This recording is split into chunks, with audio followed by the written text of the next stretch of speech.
James Barús.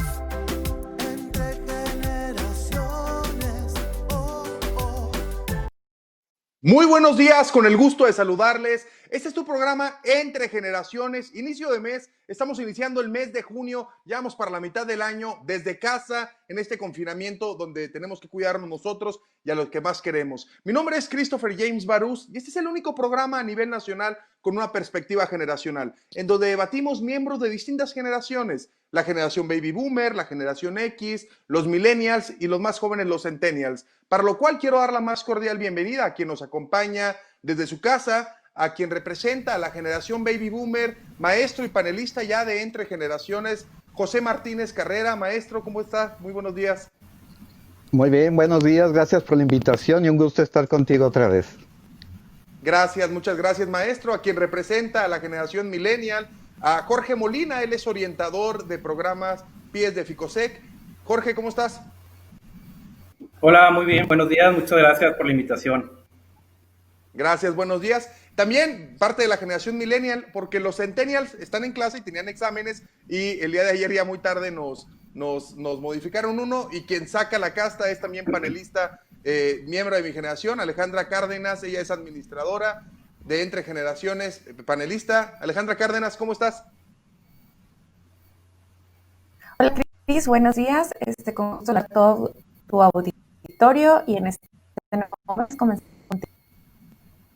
Gracias, claro que sí. Miren, el día de hoy vamos a hablar sobre tres temas importantes. El lanzamiento del SpaceX, así como también el fin de la relación de Estados Unidos con la OMS y el lacerante e indignante caso de George Floyd. Para este primer bloque, el lanzamiento del SpaceX, es decir, este lanzamiento propuesto desde el miércoles al sábado por el mal clima, es el primer vuelo tripulado desde el 2011 y tiene una participación por parte de la iniciativa privada, así como también en la carrera espacial y en asociación con el presupuesto público de Estados Unidos. ¿Es el inicio de la revolución espacial? Es una de las preguntas. Y otra de las preguntas sería, ¿los viajes comerciales al espacio podrán ser una realidad? Maestro, ¿cuál es tu punto de vista? Bueno, aquí hay varios temas a tratar, pero sí, como hay que destacar que es el primer vuelo tripulado desde suelo de Estados Unidos hacia la estación espacial, y es en ese sentido el inicio de una nueva etapa en Estados Unidos, y recordar que Elon Musk tiene como objetivo llegar a Marte. Es para empezar. Muy bien. Jorge Molina. Bueno, yo creo que aquí vemos la nueva era, la de la carrera espacial comercial.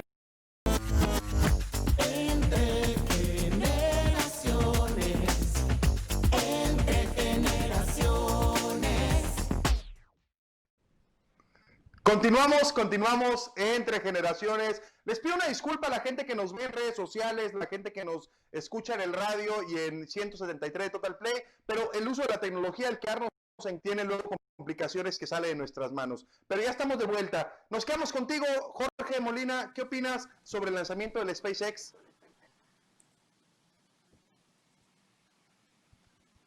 Nomás díganle a Jorge que active su micrófono. Perdón. Alejandra Cárdenas. Sí, mira, Christopher, pues yo creo que nos enfrentamos ante un momento histórico. Realmente, el lanzamiento de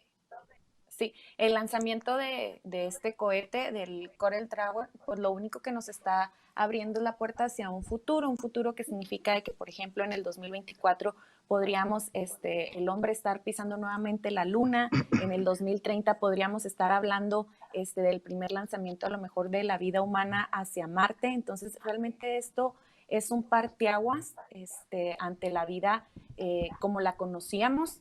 También me parece de suma importancia cómo vamos a vivir esta nueva realidad y para inspirar a otros niños a que se conviertan en astronautas, a que vean que la ciencia es primordial en estas generaciones, ¿no? Por ejemplo, se hablaba durante la transmisión de lanzamiento de que posiblemente podríamos estar teniendo a Tom Cruise firmando una película desde la Estación Internacional Espacial. Entonces, pues yo creo que sí, definitivamente es un importante,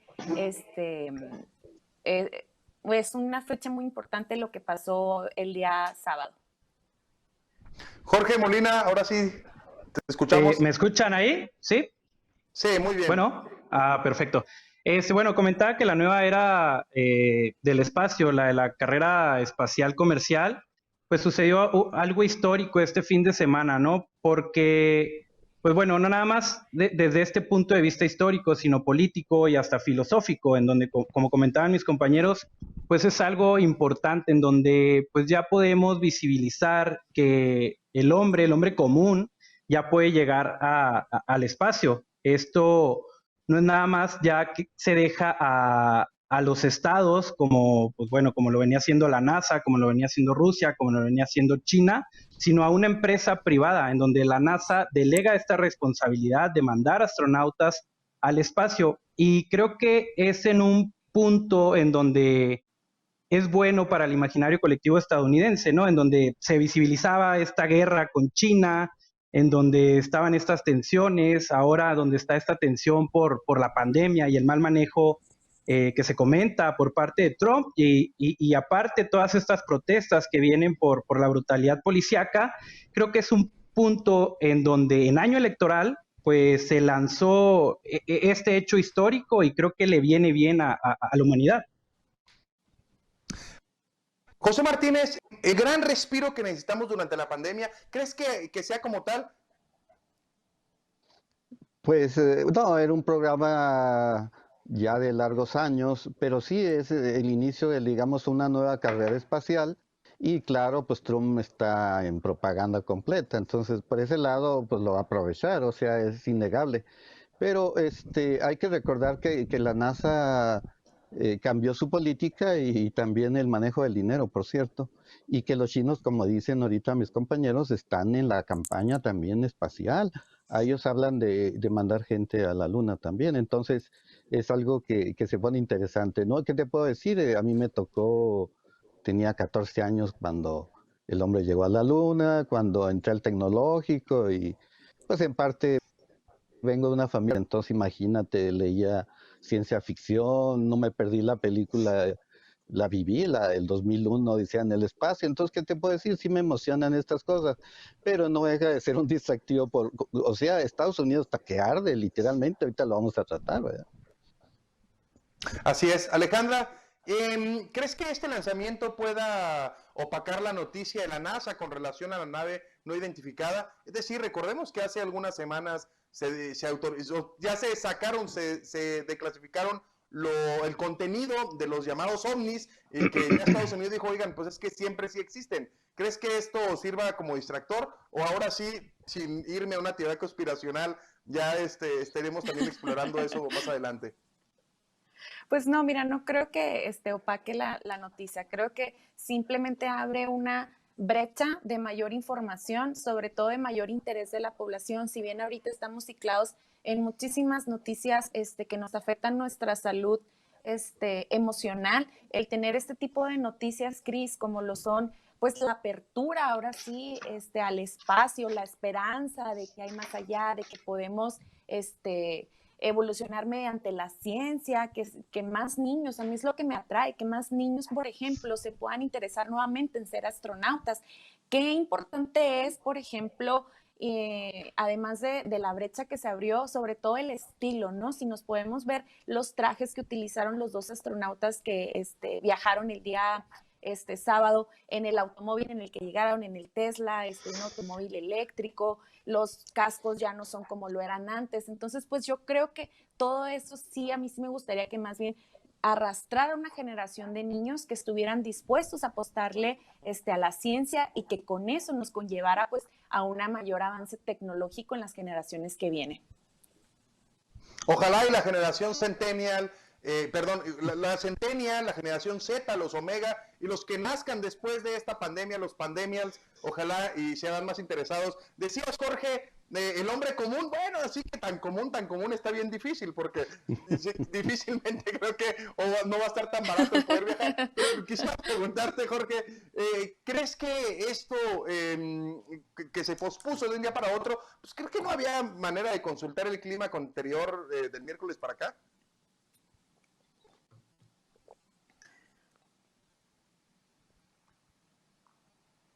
¿Seguimos con Jorge Molina?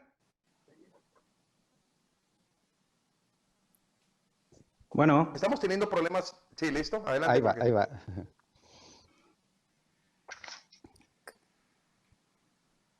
Creo que no. Bueno, tenemos problemas con Jorge Molina con el audio y quisiera que, retomando el tiempo, pasáramos al segundo tema. En el tema número 2, el fin de la relación de Estados Unidos con la Organización Mundial de la Salud. Donald Trump cuestiona el manejo del coronavirus que ha hecho la Organización Mundial de la Salud. Hubo una suspensión de las contribuciones de los Estados Unidos a la OMS. Estados Unidos es el país con mayor número de contagios a nivel mundial. Y aquí viene una interrogante. Existe una manipulación de China sobre la OMS y China alega que para eludir la responsabilidad ante la OMS es el fracaso del manejo de la pandemia. Existe una fiabilidad de Trump en el manejo de la contingencia. ¿Y qué consecuencia internacional tendrá la salida de Estados Unidos con la OMS? ¿Cuál es tu punto de vista, José Martínez? Mira, estaba revisando los datos de financiamiento de la OMS y sí se destaca que EU tiene una contribución bastante fuerte. Estamos hablando de que prometió como 800 millones de dólares en el bienio 18-19. Pero la Fundación Gates ofreció como 530 en el mismo periodo.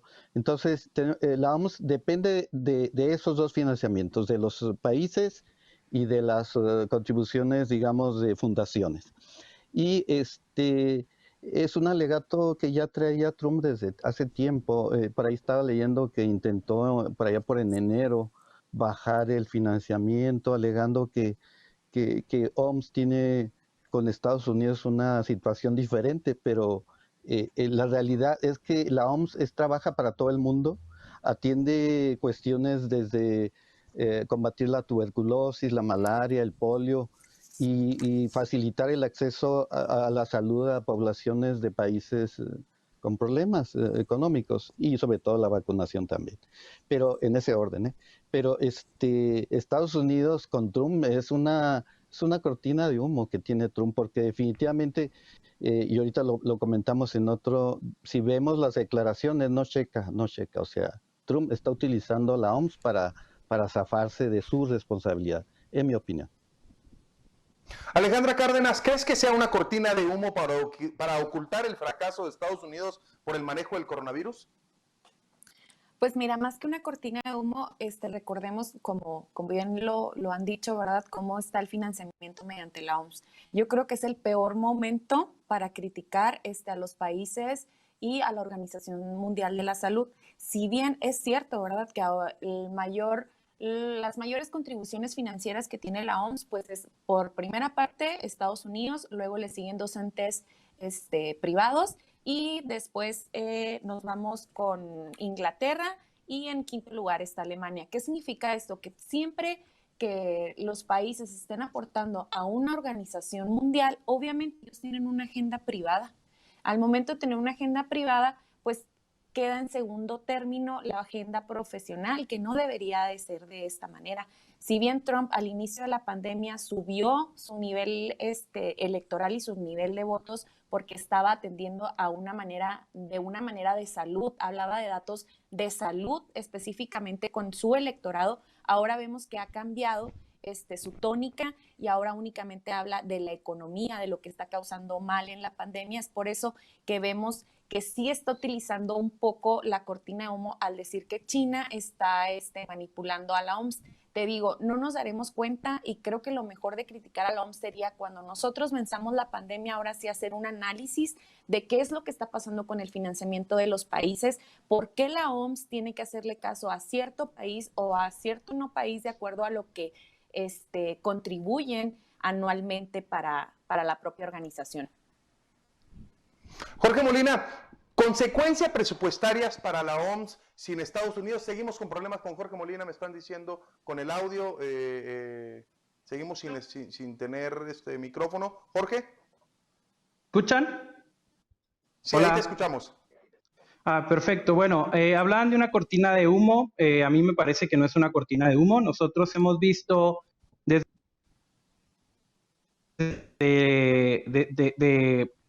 el sexenio de Trump cómo ha llevado las políticas, ¿no? ¿Me escuchan? Sí, te escuchamos. Es que se está trabando bastante. Sí, estamos teniendo problemas con Jorge Hola. Molina con su internet, pero quisiera preguntarte, maestro José Martínez, si Estados Unidos contribuía el 15% aproximadamente de este presupuesto, pues a final de Hola, cuentas sí hola. le va a afectar a la OMS. No, sí es definitivo, pero quisiera oír al compañero porque, a ver, ya parece que se conectó. Jorge Molina, adelante. No, seguimos con problemas. Adelante, maestro Seguimos José con problemas. Martínez. Sí, mira, encontré ahí lo que decía Trump, por ejemplo, el 10 de Dámelo por febrero. teléfono, güey. Decía, cuando haga calor, el virus milagrosamente se irá. 24 de febrero, el brote está bajo control. 9 de marzo, acusa a medios y a demócratas de inflamar la situación. El 14 de marzo, un día antes de declarar la emergencia, todavía dice que es una simple gripa. Entonces, así es Trump. O sea, si le da por minimizar algo, pues lo va a hacer así, es una gripe. Y luego ahora que ya no puede, que es el país más contaminado o con problemas de salud por la gripe, el coronavirus, pues entonces ahora sí dice, el AM se equivocó, no me avisó a tiempo, yo no me di cuenta. O sea, ¿cómo que no se dio cuenta? Pues si estaba desde enero empezaron a llegar mensajes, ya en febrero era claro que había que hacer algo y hasta el 15 de marzo declara el problema nacional. Entonces, obvio, es un problema de Trump, según yo. Alejandra Cárdenas, ¿y qué similitud hay con México? Es decir, ahorita bien lo dice el maestro José Martínez, el presidente Donald Trump ha venido manejando de alguna u otra forma mal porque luego minimiza la enfermedad del mes de enero, el mes de febrero. Pero si lo comparamos con el paralelismo de nuestro presidente de la República, al mismo tiempo que el presidente de Estados Unidos decía que era una gripe que se iba a pasar, aquí el presidente de la República seguía motivando a que la gente saliera y porque a él lo protegían algunas estampas. Si hacemos este paralelismo, exactamente al mismo tiempo que decía Trump, el presidente Andrés Manuel también lo mencionaba acá en México. Alejandra. Claro, pues, ¿qué te puedo decir? Estamos, ahora sí que donde mismo con el presidente, ¿no? De hacer las declaraciones, tan faltas de responsabilidad, utilizar, tan mala comunicación política. Hablamos de un presidente que hoy en la mañana ya está en Chetumal haciendo giras, mediante todos los demás mexicanos se les pide estar en confinamiento, aun cuando se haya levantado la sana distancia. La única diferencia real abismal que yo veo entre Estados Unidos y México es que el sistema de salud en Estados Unidos es totalmente diferente, por lo menos allá los hospitales están a otro nivel de lo que nosotros en México aquí estamos con un centro de salud o con un hospital regional. Entonces, pues creo que eso nos da mucho para pensar, aún así cuando los presidentes los tengamos tan disparatados, tan iguales en tantas declaraciones, en tratar de minimizar López Obrador, tantos problemas por los que nosotros estamos aquí padeciendo en este 2020, pues no vemos ninguna solución o ninguna alternativa, al menos en alguna declaración de prensa que lo escuchemos a AMLO un poco más empático hacia lo que nos está pasando a miles y millones de mexicanos. Jorge Molina, adelante. Bueno, como donde me quedé, yo pienso que no es bueno, no sé en qué tema estamos hablando, se trabó bastante y ya me perdí un poco. No, seguimos con el tema de Estados Unidos y la Trump. OMS. Y aparte José Perfecto. Martínez, quería escucharte a ti porque adelante. Bueno, comentaba, pues no creo que sea una cortina de humo como tal de Trump. Si vemos, Trump pues ha tenido problemas en cómo gestionar lo de esta pandemia, ¿no? Comentaba al principio que las muertes han sobrepasado las 100,000. Entonces, pues Trump desde el inicio, desde su administración, pues es la manera en que hace política, ¿no? De presionar hasta hacer que la otra parte pues ceda. Lo vemos con el muro de México, lo vemos con otros estados. Entonces, creo que Trump está haciendo pues las cosas en un año electoral que tiene que hacer para ganar votos también, ¿no? Visibilizábamos esta guerra entre las dos potencias, China y Estados Unidos. Entonces Trump pues está trabajando en ello, está haciendo lo que tiene que hacer, pero creo que pues al retirar el dinero de la OMS en medio de una pandemia, pues es como si le retiraras la manguera a los bomberos cuando quieren apagar un fuego. Entonces recibió pues varias críticas el presidente estadounidense por lo mismo. Y otro punto importante que mencionaban, la OMS ya se está valiendo mucho de las aportaciones, ya sea de las naciones o de organismos gubernamentales, no gubernamentales, perdón, como es la asociación Gavi y la asociación de Bill Gates. Entonces, el problema radica en que al pues depender de todas estas donaciones, de todos estos recursos, pues son los privados quienes mueven la agenda de la Organización Mundial de la Salud, ¿no? Y no se dirige con un profesionalismo como debería hacerlo. Entonces yo creo que ahí es el problema, que la OMS necesite tanto de estos recursos de organizaciones no gubernamentales y de los países, ¿no? Porque no tiene una independencia como tal. José Martínez, quisiera que cada uno, bueno, José Martínez, Alejandra Cárdenas y Jorge Molina, que los tres diéramos un último comentario de 1 minuto al respecto de este tema, porque realmente quiero darle más tiempo al tema de George Floyd y los crímenes raciales, no solo en Estados Unidos, sino también aquí en México. Como último comentario, José Martínez, sobre el tema de la OMS y Donald Trump. No, Trump, la manera que ha manejado Trump la pandemia le va a afectar definitivamente en la cuestión de las elecciones, yo creo que sí. Y ese es su máximo temor, o sea, son políticos, estamos hablando de AMLO o de Trump, son políticos, la cuestión es manejar, cómo se maneja políticamente este tipo de situaciones. Además, la cuestión económica está fatal, esto está afectando, es una recesión equivalente que están diciendo ya casi a los años 30, entonces sí es muy grave. Peor lo que que la del viene, 29. lo que falta. Sí, entonces lo que falta es tremendo, es tremendo. Así es. Alejandra Cárdenas. Pues yo me quedaría con la siguiente reflexión, ¿verdad? Nadie es políticamente estable en este momento. Asimismo, pues nadie quisiera ser presidente en medio de una crisis económica donde toda su economía se encuentra cerrada y donde los ciudadanos no pueden ser su vida normal. Muy bien, Jorge Molina. Yo creo que tendremos que esperar a que termine, entre comillas, ¿no? Que termine todo esto de la pandemia para poder calificar las acciones que los mandatarios de cada país tomaron para poder ser juzgados de cierta manera y podamos emitir una opinión, yo creo que más certera, ¿no? En decir, bueno, tal presidente tenía la razón, tal presidente no la tuvo y se vio por eso pues un mal momento. Entonces yo creo que tenemos que esperar a que la pandemia termine para poder omitir una opinión, yo creo que más certera. Coincido, y será la historia la que juzgue a los gobernantes dentro de algunos años si hicieron bien o si hicieron mal su actuar, pero ahora sí que me va a ganar el barrio. Y el momento que hacemos y las criaturas que pasan, vemos a niños todavía que no sabemos qué va a pasar, vemos todavía con serios problemas y volteamos para arriba a nuestros gobernantes y todavía hay una incertidumbre, y por un lado opositores queriendo llevar agua para su molino y por otro lado gobernantes tomando malas decisiones. Pero tercer tema, y por eso no es que sean menos importantes los demás, solo que creo que merecen más relevancia lo que pasa en Estados Unidos, y es el tema de George Floyd y los crímenes raciales. El hombre afroamericano falleció después de que un policía blanco se arrodillara sobre su cuello durante más de 7 minutos. Hubo protestas pacíficas, saqueos de violencia racial y una estación de policía en llamas. Después fue subiendo de nivel y el presidente Donald Trump sancionando cuando comienzan los saqueos, comienza el tiroteo.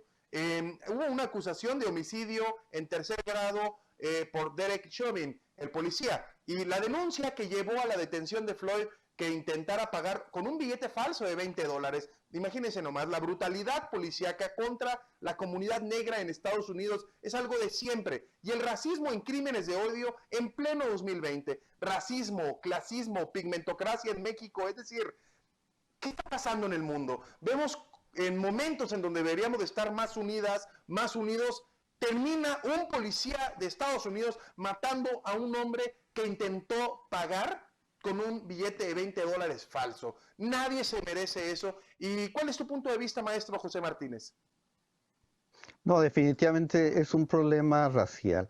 Y Estados Unidos está repitiendo, pues estaba viendo aquí la que dice la CNN, o la BBC, por ejemplo, que son los peores disturbios desde la muerte de Martin Luther King, y eso me recuerda precisamente que mataron a Martin Luther King en el mismo 69 cuando se llegó a la luna. Entonces, Estados Unidos tiene esas dos caras. Por un lado, la ciencia y la tecnología, que es admirable y no hay discusión ahí, pero también ese problema racial que lo arrastra desde que llevaron esclavos. Es un problema que viene desde allá, hay que entenderlo así, y que no han podido sacudirlo. Eso digo para empezar el tema, ¿no? Alejandra Cárdenas.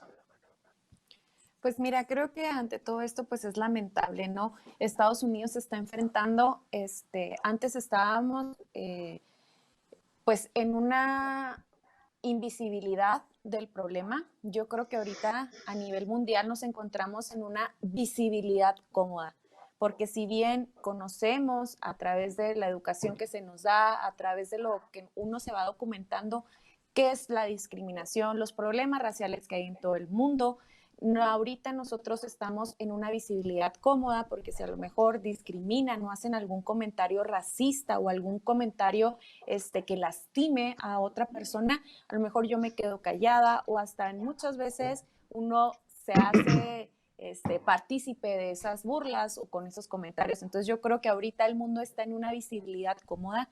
Qué bien que se estén realizando este tipo de protestas. Yo soy de la creencia en que ahí se tienen que tomar medidas extremas para ser escuchadas.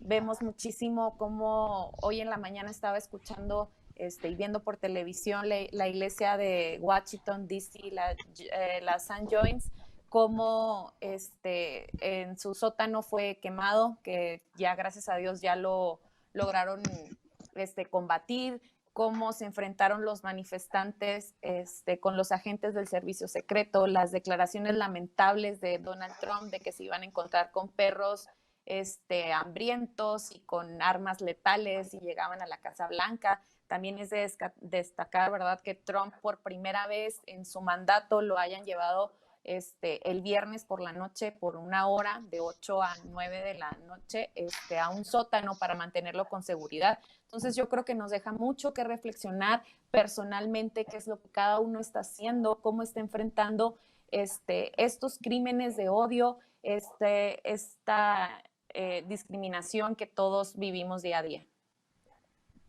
Jorge Molina, ¿cuáles son tus expresiones? Bueno, la muerte de George Floyd revivió la violencia racial que se vive en aquel país, ¿no? Pero recordemos, si tenemos que transportarnos en la historia hacia la guerra civil de los Estados Unidos, ¿no? Esta segregación existe desde entonces, ¿no? Desde siglos atrás, es algo que se ha venido dando, ¿no? Y la brutalidad policíaca con la que ahora se ataca es una de las violaciones de derechos humanos más grave. Recordemos que estas violaciones de derechos humanos a lo largo de la historia han existido, solamente que exactamente hoy se ha visibilizado más por las redes sociales y más hoy que es un año electoral. Creo que hay muchas personas que se aprovechan de estos hechos, ¿no? Especialmente en este año que vienen elecciones. No lo califico de algo muy, muy malo, ¿no? Y pues sabemos que en Estados Unidos existe una acción represora que se adopta por supuestas razones de seguridad y de protección, ¿no? De protección pública. Y esto se encuentra motivado por estereotipos de raza, de color, de etnicidad, de todo esto, ¿no? Y vemos que en Estados Unidos tanto los policías como las instituciones son racistas. Es algo estructural que está en esas instituciones. Como sabemos, en todos estos casos que se han venido dando, no nada más de George Floyd, ¿no? Existen un sinnúmero de violaciones a personas afrodescendientes que ahí queda. Se presentan demandas civiles y solo se da una remuneración en dinero y pues realmente no pasa nada. Las instituciones siguen trabajando bajo estos esquemas racistas, los policías, que no son su mayoría, pero siguen trabajando y siguen siendo, pues vaya, como lo dije, ¿no? Racistas. Y no hay un castigo para los policías que incurren en estas faltas tan graves. Realmente creo que más del 90% de los policías no son juzgados como deberían. Entonces es un problema estructural que Estados Unidos viene arrastrando desde hace mucho tiempo y ni con el presidente Barack Obama, que se suponía iba a cambiar las cosas, pues no cambió nada. Y ahora con Trump, que sus discursos reavivan todos estos puntos sí, pues puntos racistas en donde ponen alto a la raza blanca, al ciudadano común estadounidense, pues creo que es un grave problema. También, como comentabas, el tuit que él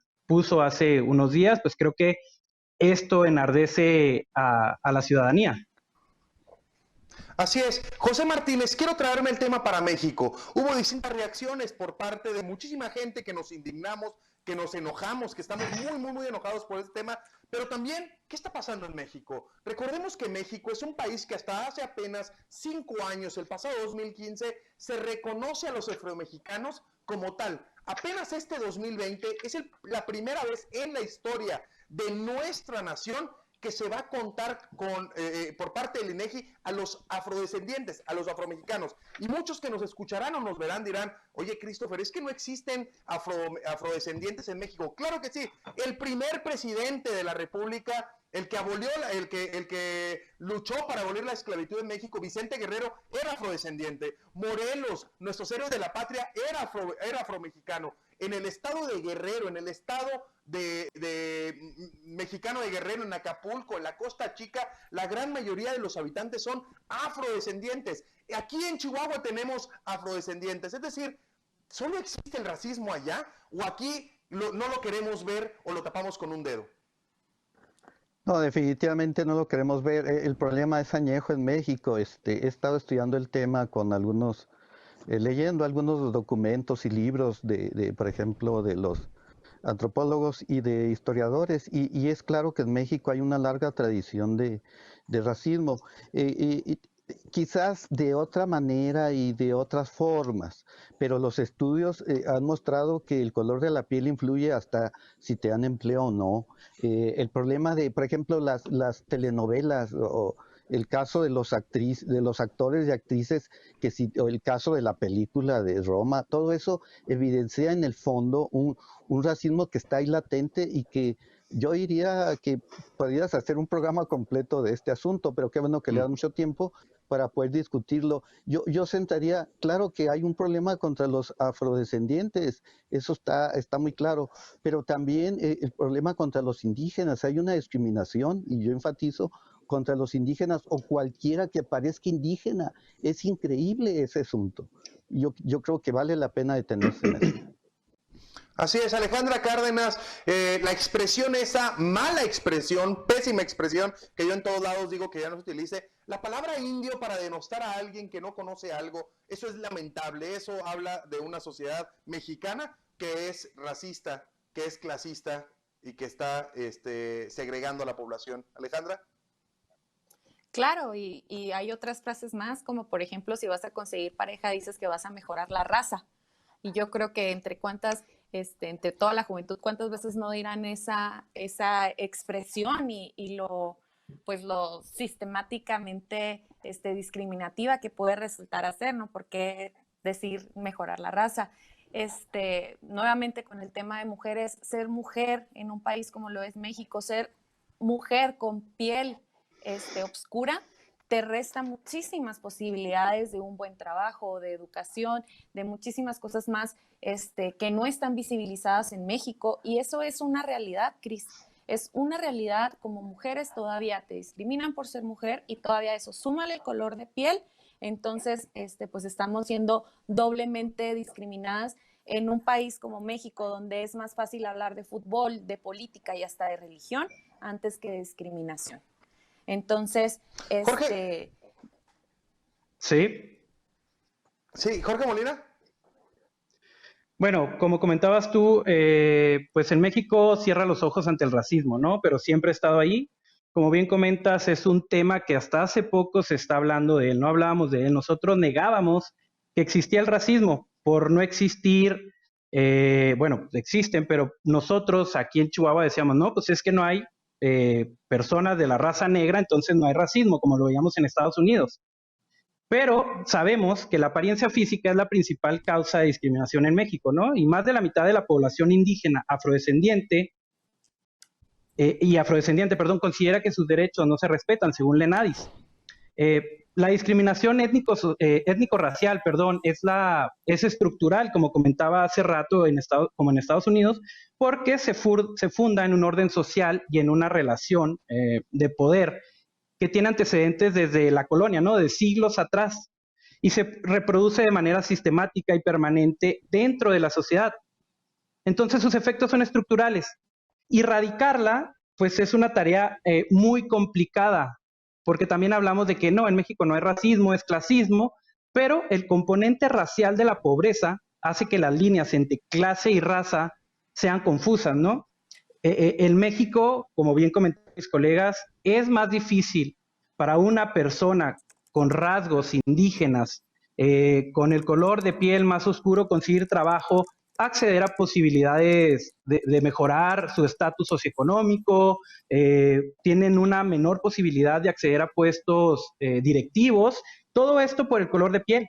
Como bien comentaba mi colega, nosotros tenemos como que buscamos el ideal occidental, el ideal europeo. Como bien comentaba Alejandra, buscamos voy a mejorar la raza, ¿no? Estas frases tan tontas, discúlpame el que uso esta palabra. Entonces, nosotros no le hacemos justicia a nuestra historia, buscamos ser ese ideal europeo de blanco, de rubio, con ojos de color, buscamos mejorar la raza, pero no le damos el peso que nuestra historia y que nuestros ancestros merecen. Así es. José Martínez, ¿qué hacer? No, definitivamente es un problema cultural. Estaba leyendo a Federico Navarrete, lo recomiendo en sus posturas. Él mismo se siente discriminado en varias etapas de su vida y por el color de su piel. Y es un problema que está muy, pues que viene desde la conquista, ¿para qué nos hacemos? O sea, cuando llega el español, la cultura superior, que que los indios ni siquiera sabían hablar y eran unos salvajes. O sea, desde ahí empieza la discriminación y está tan metida en nuestra sangre que decimos que es mestiza, pero siempre peleamos la piel blanca. Entonces, como dice Alejandra, esa expresión, hay que mejorar la raza, lo dice todo. O sea, definitivamente el mexicano rechaza, siente que su sangre india o nuestra sangre india, yo me incluyo, puede afectarnos como raza, como si el español tuviera algo intrínsecamente superior por ser blanco, porque no hay de otra, ¿verdad? O sea, es tan claro eso que todas esas expresiones y los dichos, fíjense cuando la película Roma, cómo se atacó a Aparicio por ser india, no podía ser ni aspirar a ser candidato a los premios de academia, etcétera. Es increíble, ¿no? O sea, escarben y vean que, por ejemplo, actores de piel negra, actrices de piel negra son rechazados terriblemente a nivel de las televisoras. Es increíble eso. O sea, ¿qué imagen queremos del mexicano entonces? O sea, el problema es grave, ¿eh? Así es, Alejandra Cárdenas, ¿qué hacer? Tú lo acabas de decir muy bien. Mujer, imagínate mujer afromexicana o mujer indígena, para conseguir trabajo es muy complicado para abrirse campo laboral, para abrirse campo de vida por este clasismo y sí, racismo que vivimos en México. Pues que nada nos queda más que, como siempre lo he dicho en lo largo de estos programas, utilizar unos lentes que realmente nos den la visibilidad de poder ver las distintas formas en las que uno mismo discrimina. Yo creo que esta lucha es desde el interior. Si nosotros mismos, como lo he dicho, no hacemos el cambio, si nosotros mismos no empezamos a reconocer las actitudes discriminatorias que tenemos para personas que son diferentes hacia nosotros no, nuestro país no va a avanzar, nuestra comunidad no va a avanzar. Si nosotros no hacemos esos pequeños cambios, vamos a seguir en el mismo lugar donde estamos, vamos a seguir siendo doble moral, donde por un lado festejas y dices que fregón que los estadounidenses estén levantando en armas, yo los apoyo, ¿cómo es posible que traten hacia la comunidad afroamericana, pero por el otro lado criminalizas las protestas feministas en México. Por otro lado, yo no los veo diciendo aquí en el país, ¿verdad? Esas no son formas de manifestarse. No los veo diciendo a los hombres blancos también nos matan. No los veo diciendo a todos los hombres nos matan, no nada más a unos hombres. Entonces te digo, ahí queda la doble moral que tenemos siempre, que la tenemos muy impregnada en México, donde hace falta que pasen sucesos a nivel internacional para que nos hagan de ver conciencia en qué es lo que nosotros como país y nosotros como ciudadanos estamos haciendo. Jorge Molina, ¿qué hacer? Bueno, como comentaba mi compañera Alejandra, vivimos en un país totalmente doble moral, ¿no? Por un lado, con una mano defendemos las causas tan nobles y por la otra vamos a ir por la vida insultando a la gente, diciéndole pinche indio, ay, perdón, indio, negro, y todo, ¿no? Lo primero que tenemos que hacer es visibilizar el problema. Como tú comentabas, pues se ha visibilizado por pocas personas desde hace poco, pero tenemos que aceptar que vivimos en un sistema que nos da más o menos valor por nuestra apariencia física, nuestras facciones blancas, cómo nos vestimos, cómo hablamos. Hay que erradicar estas conductas, ¿no? Tenemos que luchar en contra del racismo, porque luchar en contra del racismo es luchar por el respeto hacia nosotros mismos, hacia nuestra cultura y hacia lo que somos. Creo que tenemos que ir visibilizando ese grave problema para poder en un futuro construir política pública que erradique este grave problema que muy apenas es visibilizado en nuestro país. Tenemos que dejar esa doble moral de las redes sociales y defender las causas que se vienen en otro país para poder tomar las causas que aquejan a nuestro país.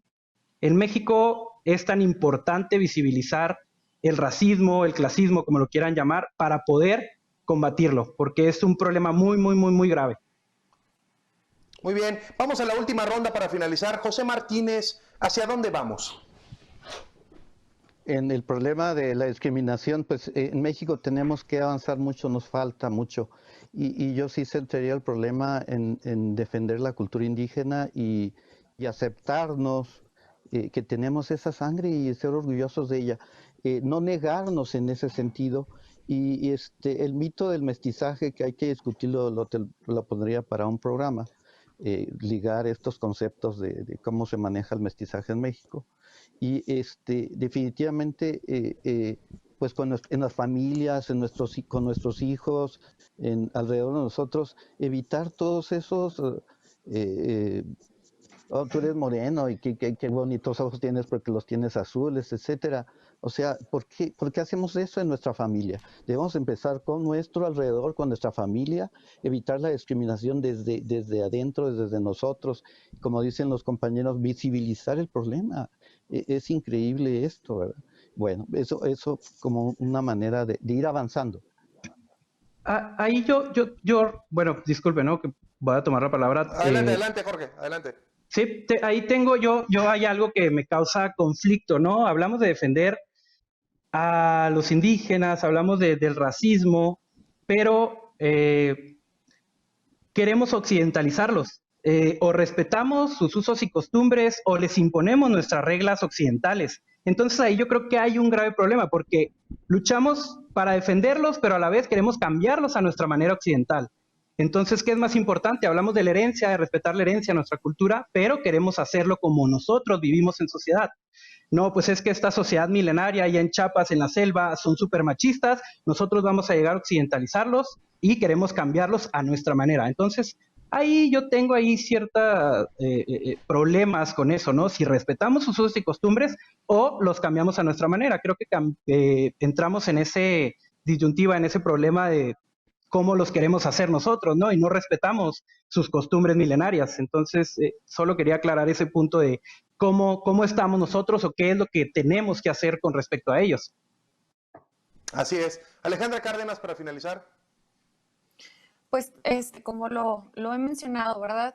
Hay que, pasamos de no ver el problema, de no visibilizarlo, a ahorita estar en una visibilidad cómoda. Porque si bien ahorita todos conocemos el problema, todos conocemos las distintas formas de discriminar, de hacer menos a una persona, ahorita estamos cómodos. Entonces yo me quedaría en que hay que salir de la comodidad de a una vez que ya visibilizamos el problema, que sabemos que existe, que sabemos cómo está aquí en México, salir de esa comunidad, de esa comodidad y tomar acciones para empezar a vivir una nueva realidad. Así es, muchísimas gracias.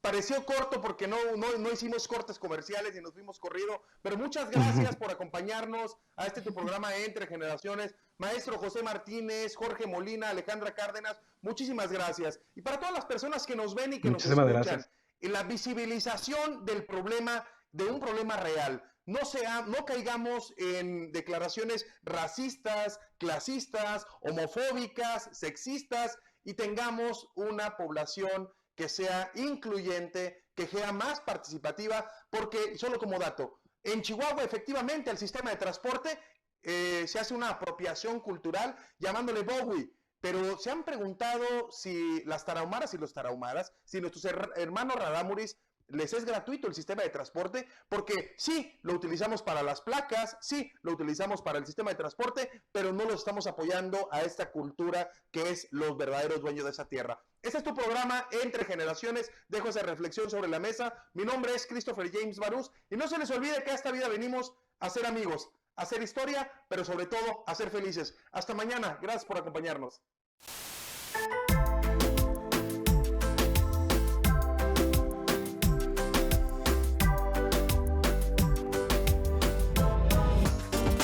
Escúchanos de lunes a miércoles de 9 a 10 de la mañana.